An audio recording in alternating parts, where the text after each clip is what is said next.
I'm done. I'm done apologizing. I'm done being persecuted for my strength. You should be thanking Christ that I am who I am, because you need me. You need me to save you. You do. I'm the only one who possibly can. You're not the real heroes. I am the real hero. I am the real hero. That was a leaked audio clip of Nils Hoglander's speech in the Vancouver Canucks locker room earlier today, and yes, I had to get it in there. I love pop culture, so being able to interweave the thumbnail and the thing into the beginning of this video, it's good vibes all around. Earlier today, I was at the mall, and I saw a group of Canucks fans that were ready to get onto the Canada line, go downtown, most likely take the Expo line to Stadium Chinatown, or I guess they could have just gotten off at City Center and walked, but it was raining today, so I don't think they would have wanted to do that. But either way, one of the fans had a really cool signed Pettersson jersey. He had a bunch of autographs on the 40 number on the back, and there were a few other people that I saw out in public today, just rocking the Canucks gear, getting ready to go to this game. There was good vibes all around, man. This team is giving the fans something to cheer about, and on tonight's game against the Calgary Flames, they continue with that trend as they beat the Flames 4-2 in regulation, and in the process, vault themselves back up to the first overall spot in the National Hockey League. They're tied with the New York Rangers with 98 points now. And the games played, it's actually tied. 71 games played apiece, and the regulation and overtime wins are actually equal. They both have 45. So Vancouver and New York, they're technically 1-1 in the NHL. I think the actual tiebreaker goes to Vancouver, though. What is it? Games played? Regulation wins, though, the Canucks do have the edge, so maybe that's it. I'm not too sure. But either way, the Vancouver Canucks beat the Calgary Flames today, and the biggest story coming out of this result is Nils Hoglander. You already saw it from the thumbnail. You heard the introductory speech.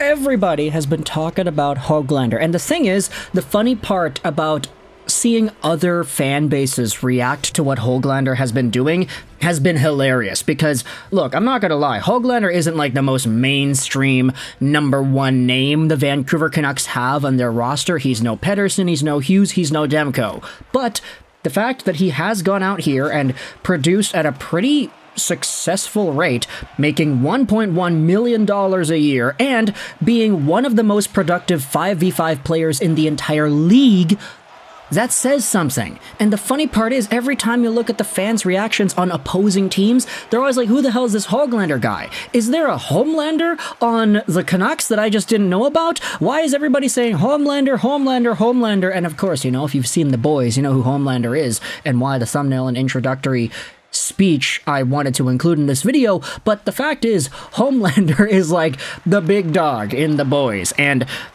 sure, he's kind of a dick, but Hoglander is making himself known in the Vancouver Canucks lineup as one of the big dogs. And it only took a minute for him to get on the board once more in this Vancouver Canucks game. The Canucks have gotten off to some really good starts the entire season, and this game was no different. Lots of pressure on the first shift, and Hoglander scored with a really nice cross-crease tic-tac-toe play. Garland over to Petey into the middle, and another cross in front for Hoglander. It's a backdoor play, and it's 1-0 Vancouver. Unfortunately, for Canucks fans that were watching this game live, I'd say, the rest of the first period didn't really feature much. There weren't too many chances, weren't too many opportunities. It was just kind of a nothing sort of period. I don't know, man. It's good that the Canucks are able to just play complacent hockey and not allow much from the opposition and just do what they need to do. But at the same time, it was getting a little bit stale at the end of that first period. But hey, who cares? Canucks are up 1-0, right? Against a Calgary Flames team that's trying to stay relevant in the playoff race. Second period comes along, though, and it's Nils Hoglander again. 9 minutes in, you have a really big steal by Conor Garland. He intercepts the pass back to Nazem Kadri in the Canuck zone. Garland then chips it up, and then it's Elias Pettersson who throws it over for Hoglander. He comes in on a breakaway, and with the Ryan Kessler leg kick, he fakes out Markstrom and goes so eloquently to the backhand and roofs it Honestly, Pettersson could have joined the rush too, and it could have been a 2-on-0, but Petey's like, yeah, no, here, Hoglander, just take it. And Hoggy comes in, makes no mistake. Goal of the night right there for sure, I would say. Just a beautiful showcase of hands and skill, and yet another 5v5 opportunity for Hoglander. Just an absolute monster at even strength. He is like, I think, the best player in the NHL in terms of point and goal production, who's averaging less than 12 minutes of time on ice per game. I think that was a stat that JPat tweeted out, something like that. Hoglander has been a story this entire year, so I wanted to give the guy his props with the Homelander thumbnail. And as the period goes on, this is kind of where we see a little bit more action. Jonathan Huberdeau got slashed on a breakaway. 2-minute minor for the Canucks. This ends up getting killed, so good on Podkolzin for being able to, A, thwart away that breakaway opportunity, but secondly, for the Canucks to kill it, good for them as well. The Canucks defense had to flex their muscles a little bit in this second period because the Flames started getting more opportunities, more loose pucks, scrambles in front, Casey DeSmith having to cover it a little bit more. But what I noticed a lot about the Canucks D in this second period especially was that they did a really good job at just clearing the puck out, getting it out when they needed to, and not overreacting, just making the plays they need to make in order to make sure that the loose pucks in the slot don't stay there for too long. Unfortunately, though, it's not enough, as with 1:29 to go, Rasmus Andersson comes in and he shoots and scores. Big breakout for the Calgary Flames. It's centered off for Andersson past the blue line. Rolling puck, he shoots it far side. It beats DeSmith. It's 2-1. There was some criticism on JT Miller for a lack of a back check on that play, but at the end of the day, it was a bunch of Canucks just kind of scrambling and going inwards towards their net, which allowed Andersson the lane to be able to take that shot and bring the game within one. But in the third period, this is where things got a little bit more interesting. You have yourselves JT Miller. He ends up tripping Nazem Kadri, and the Flames get yet another power play. This one was interesting because Andrei Kuzmenko, he's moving around in the offensive zone. He's playing for the Flames now, and he completely loses his edge. He gets forced out of the zone with no interference, really, and it's just kind of one of those bad plays where it's like, Kuzi, you gotta make a pass. These are the things that Rick Tocchet was dogging on him for, and you're still seeing them now in Calgary, unfortunately, especially on the man advantage. Pettersson looked really good on this penalty kill shift as he was blocking passing lanes, blocking shots in front. So good, Elias Pettersson has been.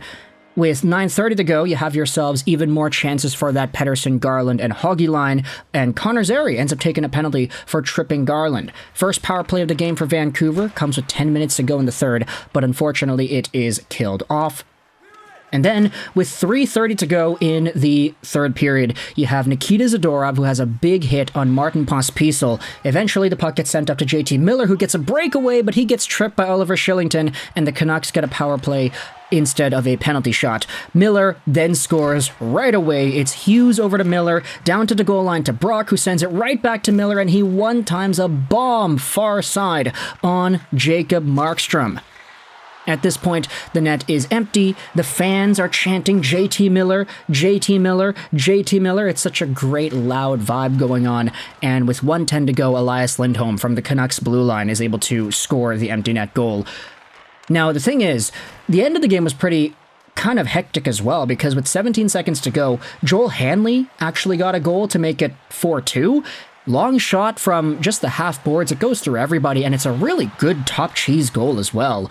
It's 4-2, and then you have Nils Hoglander coming in on the rush with 17 seconds to go, but he gets held up.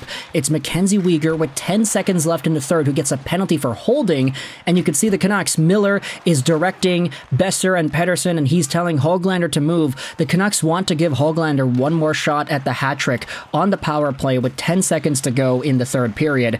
Miller wins the draw. The puck goes over to Hoglander. He takes a shot, but it's wide, and that seals the deal on this game. 4-2 is the final score, as Nils Hoglander comes away with 2 goals, both at even strength.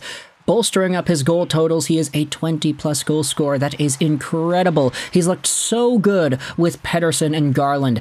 It's going to be tough to break up that line once Dakota Joshua comes back, because as we know, that Dakota Joshua, Bluger, and Garland line was so good, but Pettersson and Hoglander, they've been really good to Garland too, so I'm going to be interested in seeing where the Canucks go with their lines once Joshua returns. But for now, let me know your thoughts in the comment section below about Homelander Nils Hoglander going out there and scoring 2 goals as the Canucks win 4-2 against Calgary. I hope you enjoyed this Vrishashros 99.